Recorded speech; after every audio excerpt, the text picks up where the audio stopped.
আল্লাহ পাক ছাড় দেন, ছেড়ে দেন না, ভিডিওটা একটু দেখে যাবেন প্লিজ।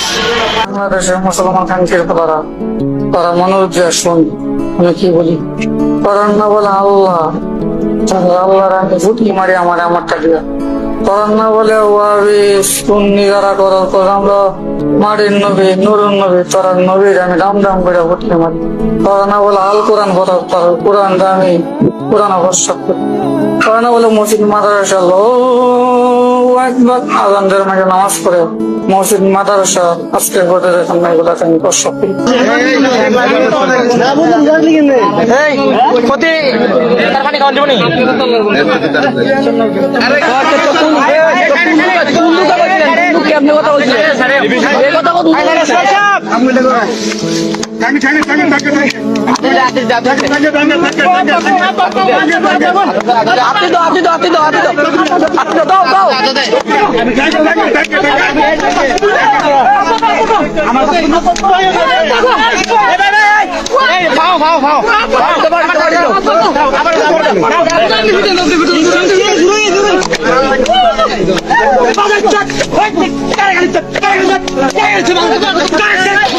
মামুর মনে হয় এখন খুব মজা লাগছে, এখন খুব ভালো লাগছে মামুর, কমেন্টে বলে যাবেন।